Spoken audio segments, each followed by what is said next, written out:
A Deconstruction of Evolution versus God, a new anti-evolution video by Ray Comfort. Next on Atheist Viewpoint.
Hello and welcome to Atheist Viewpoint. I'm your host, Dennis Horvitz, and I'm Dave Muscato, Public Relations Director. A recent poll by YouGov says that only 1 in 5 believe in pure evolution. And in 2012, a Gallup poll says that 46% actually still believe in creationism. And I guess you gave me some other resources here. Jacqueline Glenn, Evolution versus God, an Atheist Review. Right, she's a YouTuber. If you just go to YouTube, her channel name is Jacqueline Glenn, and the video Evolution versus God, an Atheist Review does a good breakdown. Right, about what we're going to talk about. And also just generally for information about evolution, you can go to talkorigins.org. Right, and also I would recommend The Greatest Show on Earth by Richard Dawkins. Right. So we're here to discuss Evolution versus God, which is the anti-evolution video made by evangelist turned filmmaker, quote unquote, Ray Comfort. I'd just like to mention that I've seen Ray Comfort before, and several years ago I saw him in a debate in Manhattan, New York, and the idea was that it was he and his little pal Kirk Cameron. And the whole point was they were going to prove the existence of God without referring to the Bible, which of course they constantly did. They referred to the Bible. So Ray gets it wrong, and perhaps you can tell us, first of all, before we get into the rest of it, what's wrong with the title Evolution versus God? Well, Evolution versus God sets it up as a dichotomy, and it's a false dichotomy. Just because you have evolution on one side doesn't mean that God is on the other side like that. Even if Ray somehow was able to show that evolution is wrong, that first of all doesn't show that any creator did it. It just means we don't know the answer. And it definitely doesn't show that any specific God did it, let alone the Christian God. Right. Well, but this has been done before. I mean, there have been films and books and speeches and seminars devoted to anti-evolution. But why is this particular rendition by Ray Comfort of concern to us? Well, the main reason is that Ray has made a public commitment to pass out 1 million copies of the DVD of this to public school children, which worries me. Children are very susceptible to indoctrination, and it's not something that we want to stand by and watch happen. Right. And I guess he intends to do this without actually going onto school property. Is that how he does it, or? He's done one distribution so far in Los Angeles, and he just, as far as I understand, he stood on the sidewalk, which is public property. You're allowed to do this, and passed them out to kids going in and out. So that's the way he kind of circumvents the Establishment Clause, the separation of church and state. And that's legal. He's allowed to do that. Oh, it certainly is legal. But it's, I mean, this isn't science, and it's worrisome. Right. But as to the contents of the video itself, why is this different than, say, other videos that have been made covering the same subject? What specifically, what do we have a problem with? Well, there are a couple of things that I really have a problem with. One is that his major technique for debunking evolution is that he talks about it being a change of kinds from one kind to another kind. And the real problem with that, we're not going to be able to find a change of kinds because that's not what evolution claims. That's not what evolution is. Kind is not an official scientific, defined term in biology. What he really means is just taxonomically, domain, kingdom, phylum, class, order, family, genus, species. That's the classifications that we use. And if he's talking about speciation, which is what I really think he's trying to say, changing from one species to another species, we see that all the time. Mm-hmm. We have very strong evidence for this. We've seen it in controlled conditions in laboratory settings with bacteria and other things. And this isn't a mystery. Evolution is something that we know happens. Right, but when I saw the video, it seems to me it has less to do with a kind of misunderstanding of evolution. When he uses the term kind, he's deliberately setting up, it seems to me he's setting up a straw man. That in other words, he's trying to insinuate that the expression kind is in and of itself kind of a scientific way of looking at things. And then when he interviews people and they can't define the way he has set it up, then he's basically implying that scientists or people who are well versed in evolution can't, by their own definition, support evolution. Right. And I mean, he's getting this term in Genesis 1:24 and 25. It says that animals are created after their kind. And several times throughout the video, he's given examples of like one species of fish turning into another species of fish. And he says that's not a change of kinds, though, because they're still fish. Well, I mean, a fish is not it's not a species. It's right. I it's think a general term. I think it's like a class or an order Sure. or something. But yeah, that covers a huge range of species. And if you're trying to find a fish giving birth to a non-fish, of course you're not going to find that because that's not what anyone says happens, including Darwin. Right. Interesting, because we were talking before the show, and what we're dealing with now when we say evolution, of course, is known as the modern synthesis. But in fact, if Darwin were to take an exam on modern evolution, he wouldn't pass. He wouldn't Oh be able no, to pass. not even close. Darwin, remember, when he was writing, we had no idea what DNA was or genetics or anything like that. He understood heritability from Mendel, but this was way before any kind of the genome project or anything like that. And in modern talk about evolution, we don't talk about Darwinian evolution. We talk about the modern synthesis, which is combining our understanding of genetics with our understanding of heritability and natural selection and speciation. Right. Well, anyway, getting back to the act, we've devoted shows to this before, and we'll continue to do so. But I think what we want to emphasize today has less to do with the obvious fact that he's wrong, and the very obvious fact that he seems to have done some creative editing. Right.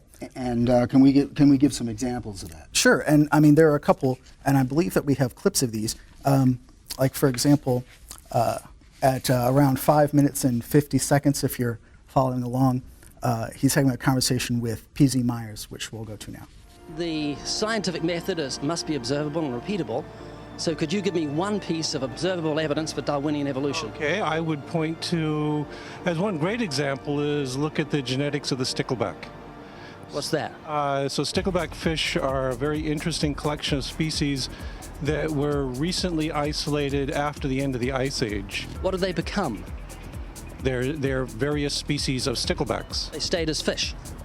Well, of course. So in this clip, he does what we were talking about earlier, where he said, because it's not a fish to a non-fish, that it doesn't count.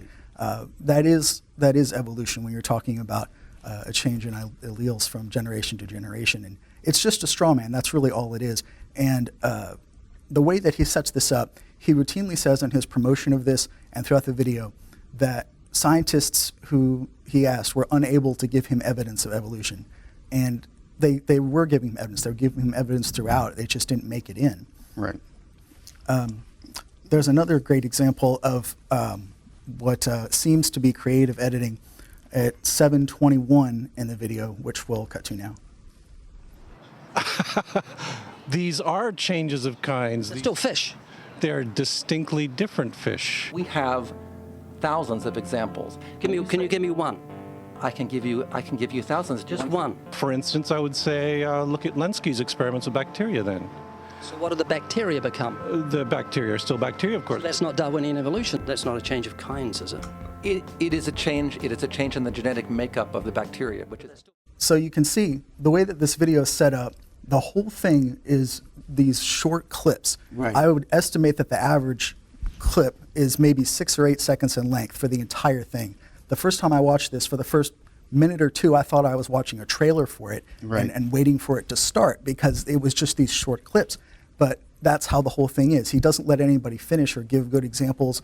And P.Z. Myers actually wrote about this on his blog as far as Ray Comfort admitted to an interviewer, I think it was Hemant Mehta, that yes, he does selectively edit, but that's what editors do as far as taking out irrelevant things and editing for time. And PZ says, yes, that's fine, and people do that, and it's not a surprise. But he says, quote, what they don't do unless they are ideological hacks and liars is chop up the interview to completely misrepresent the point I just explained to them at length. And then he goes on to say, I would explain why his objection was invalid and how his expectations of the nature of the evidence were wrong, but somehow that part of it always ended up on the cutting room floor so that he could announce in all of his promotional materials and in the movie itself that I was unable to provide any evidence for evolution. Right. That last bit is a lie. Right, and I think that it's important to emphasize, just in case someone from that quote-unquote camp sees this, is that because of time limitations, we're only showing a few examples. But actually what you're seeing, what we have shown you, is just a tiny piece of the way the entire video is more or less covered. The style is really ambush video, interview in the first place.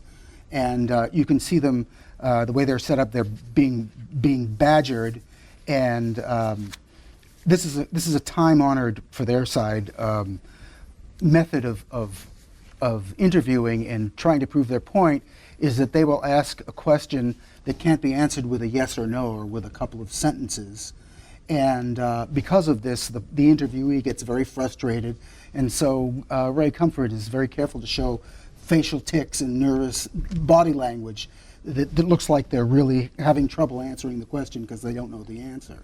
And that's part of what happens when you ask just random undergraduate students that aren't necessarily able or ready or prepared to answer Or this people type who of thing. use colloquial understandings of terms like evolution and faith. Again, we were talking before the show, and the word faith is kind of bandied about without really, without the understanding of the philosophical definition of it.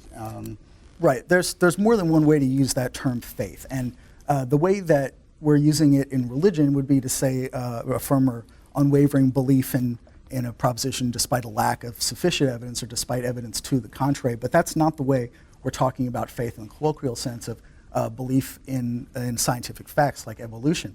What he really means to say there is not faith. He means to say confidence in the scientific sense that we have an enormous body of evidence and this is worth believing because it's shown itself to be reliably true. Right, and also I just want to point out that people use the word proof kind of fast and loose with the term proof, when actually proof is basically confined to mathematics. Right, I mean, just because the way science works in empiricism, you're always subject to the problem of induction, as David Hume called it, and you don't prove things, you just have different degrees of certainty based on how much evidence that you have. Right, and for the theory of evolution, there's not only a preponderance of evidence, but I don't think I'd be exaggerating too much to say there's an avalanche of evidence. Mm-hmm. I think that's true. In fact, I would even go so far as to say that the theory of evolution is kind of a misnomer. It's really the theory of evolution by means of natural selection. The natural selection part is the part that we are technically assuming happens as far as how this works. The evolution part is the observation, and the mechanism is the part that's theoretical. Right. But in any case, Ray does really some very slick editing work, and he's what is his stated? What do you think his stated position is for doing this? Well, I mean, he seems to be he appears to be trying to get to the bottom of how evolution works, and that's how he's trying to come across. But personally, I don't believe that Ray really has any strong interest in biodiversity and evolutionary biology. That just doesn't seem to me to be something that he's sincerely and honestly interested in. If I had to speculate about his real motivation for making this video, which I don't think many people would disagree with me about, it's the promotion of Christianity and to evangelize. Right. Right, and there's what's at stake for, not just for him, but for someone like him. What's if evolution is true, and I'm not questioning it myself, but from his standpoint, if evolution is true, what does that mean for his position and people like him? Right. Well, if you're a Christian, and I mean there are Christians, plenty of Christians who believe in evolution, who understand evolution, acknowledge that it happens, and also believe in God. But from his position as a Christian, if evolution is true and there's no literal Adam and Eve, that means there was no fall of man, there was no original sin, which means that this whole need for a savior to save us from sin is not an issue. We don't need Jesus if that happens. And his entire career of making money by preaching to have people become Christians is irrelevant then. Right. So if this is allowed, if this is this kind of, I guess it would be safe to call it propaganda. I would feel comfortable myself calling it propaganda. Yeah. What do you see as being the long-term problem of just allowing this kind of disinformation to spread? Because I mean, especially in this day and age of mass communication, I mean, there's a lot of misinformation going around. About the dangers of cell phones, about anything, What do you see what is the long-term danger of this point of view being passed on to children? I mean, I think it's a value in itself to believe true things and to not believe false things. And if we value science and we value scientific research and the advancement of our understanding of how the world works, we have to make sure that we're not believing things that aren't true. And by encouraging critical thinking and following the evidence wherever it leads, and not starting with your conclusion and then looking for evidence to back it up, and using confirmation bias to throw out any evidence that disagrees with you.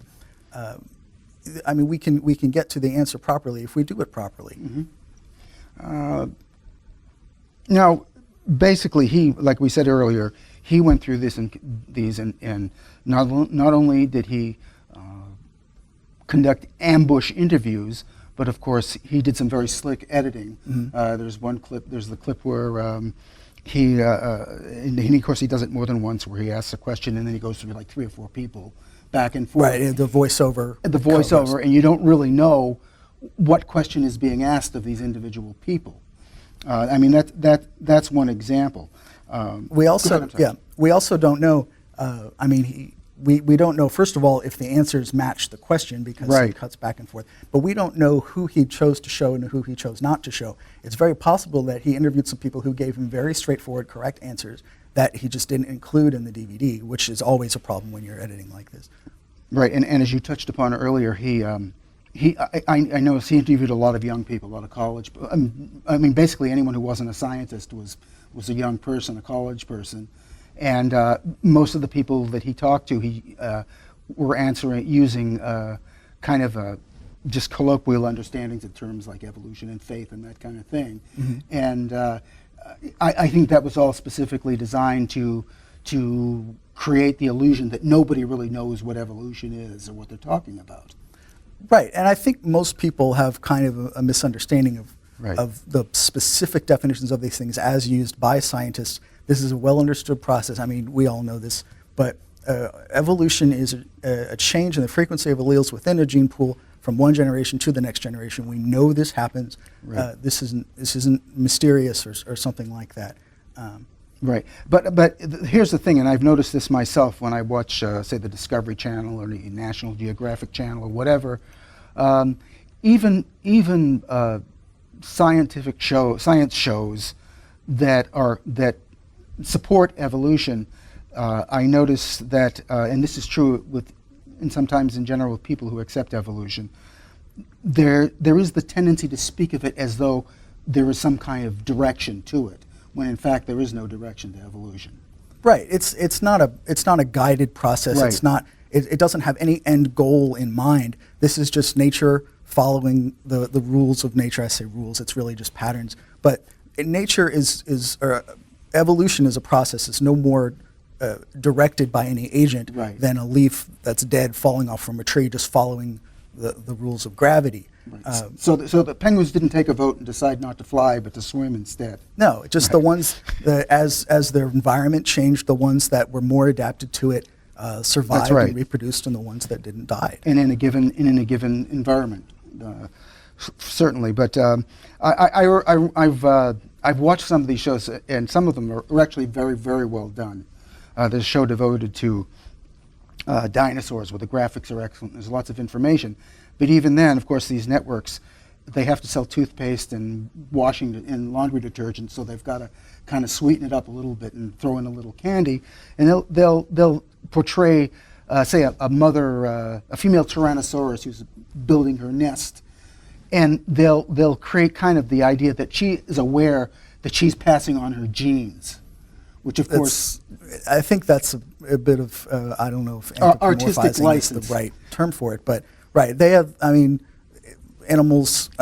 We're animals too, of course, but Right. they had no idea what they were doing when they were doing that. Their genes are reproducing. all right. So, but anyway, we've established basically that it seems that that Ray is taking advantage of general misconceptions that have been there anyway, and he's kind of milking them for all they're worth to him anyway. But what specifically? Because I know that you've been in touch with some of the people that he interviewed, Right. and what have some of these people said after having seen the finished product? So I have statements from 3 of the 4 experts that he interviewed in the film. P.Z. Myers, we talked a little bit about already, how Right. he felt that he was misrepresented. He actually went so far as to say that he bought, and I just by total coincidence, I have the exact same model. Right. He actually bought an audio recorder, which he says, I will now pack and carry with me to every event I travel to. Creationists are welcome to ask me questions in the future and to record them, but I'll be recording everything they say too, and it'll be easier to expose their dishonesty. I suspect my request for interviews from creationists will now dry up. So, Yeah. I mean, if he went so far as to say, from now on, I want to make sure I have my own record of this so that this will never happen again. And I mean, I think that's what his point is, even though that's not specifically his words. It's pretty clear that he feels that he was misrepresented. And similarly, I emailed Craig Stanford, who is a professor at University of Southern California in LA, and he's a very well-established scientist. He's written 15 books. He directs the Jane Goodall Research Center. He's actually on his way to New Zealand right now, Ray Comfort's homeland, to do a book tour. But here's what he had to say to me. He said, let's see here. I was distracted and agreed to the interview before I realized who he was for about 15 minutes, but Ray only used a few lines of it. He said, I was treated relatively lightly compared to the butcher editing he did with the rest. Probably the central, most egregious thing in the main part of the video is Comfort's insistence on using the word kind Right. from the biblical use to try and deny that species evolve into one another. It's a nonsense word, means whatever he wants it to mean, and we should call him out on it. And of course, his silly insistence that if you don't see species evolve into other species, it hasn't happened. Just like if you don't see your cancer cells growing, you don't really have cancer. That's just not how this works. Right, and of course his completely, my opinion, deceitful way of trying to portray, again, kind as an actual scientific concept, and having the audacity to tell a scientist, well, that's not what the theory of evolution. Right. And of course, when they're trying to answer him what the theory of evolution really is, that doesn't end up making it in according to them. I also have a statement here from Professor Kennedy, Gail Kennedy, who was interviewed in the film. She says, Ray Comfort not only changed several things that I said, he also did it to several of my colleagues who also appear in the film. In my career, I have done many interviews and have never been treated with such treachery. Thanks for writing. So, yeah. I mean, I think it's pretty clear here that these people feel they are misrepresented. And we did this first on Twitter, and I would like to do it on TV as well. Yes. I tweeted to Ray that he should release the unedited footage of these interviews. I was just coming to that. So Right. that is basically American Atheists' challenge to Ray Comfort. Right. If he has nothing to hide, if he didn't do deceptive editing and only the editing was for time, he should have no problem releasing the unedited footage of these interviews with the scientists in order to prove that. There's obviously a strong interest in people who have seen this to see the full interviews, so it's not just a matter of people not being interested. And he told us over Twitter, he tweeted back, that he has the footage and he would release it if we gave him a good reason to do so when we went on these interviews. I was just coming to that. So Right. that is basically American Atheists' challenge to Ray Comfort. Right. If he has nothing to hide, if he didn't do deceptive editing and only the editing was for time, he should have no problem releasing the unedited footage of these interviews with the scientists in order to prove that. There's obviously a strong interest in people who have seen this to see the full interviews, so it's not just a matter of people not being interested. And he told us over Twitter, he tweeted back, that he has the footage and he would release it if we gave him a good reason to do so when we went on TV. So we're on TV. Apparently truth isn't good enough. Right, right. And we're on TV, so there's that one. And I just gave him 3 good reasons, the misrepresentation felt by the actual interviewees themselves. They indicated that their words have been misrepresented. You would think that if somebody accuses you of misrepresentation, you would indignantly release footage like this to prove that you didn't do that. Right, and can I just quickly, because we're almost out of time, Sure. is that basically Richard Dawkins filmed the video and then also edited, but it was absolutely willing to release the interviews that he conducted in their entirety. Dawkins routinely on his YouTube channel has 2-hour-long videos of one uncut strip that just shows the whole thing if people are interested in watching that. In any case, we are almost out of time. Before we have to go, I just want to mention our 2014 convention in Salt Lake City. You can go to atheist.org for more information about that. You have been watching Atheist Viewpoint. I've been your host, Dennis Horvitz. Dave Muscato, our Public Relations Director, has been my guest. You have been watching Atheist Viewpoint, where reason reigns and reality rules. Thanks for watching, and we'll see you next week.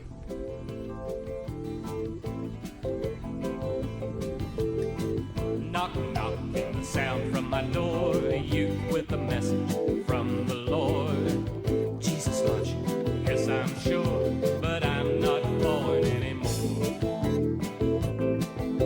You're trying to save my soul with your washed out eyes, offering me real estate up in the skies. Don't be offended by a word to the wise, but I'm not falling anymore.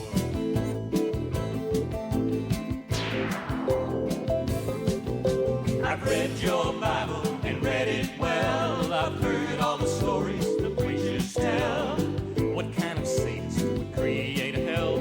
I'm not falling anymore. Can't you get free from the jail inside? You sold your own mind for a place to hide. Break your slave chains and cast them aside. Freedom's knocking at your door. Half of the world is starved and ill. Their bellies go empty while your coffers fill. Our land is bleeding and the wounds won't heal, and I'm not falling anymore.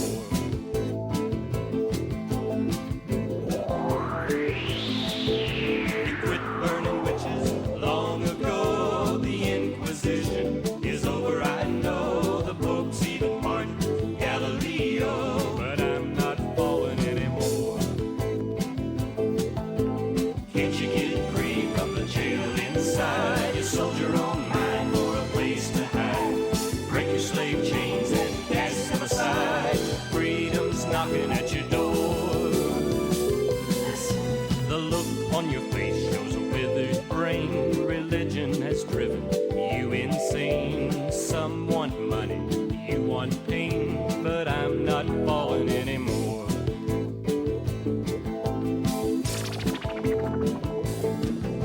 You ask if I'm happy, yes I am. I think for myself. I've learned to stand. Kneel if you want, I don't give a damn, but I'm not praying anymore.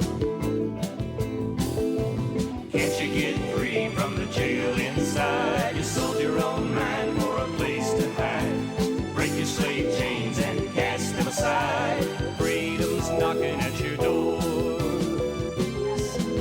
I wish I could free you from your cell.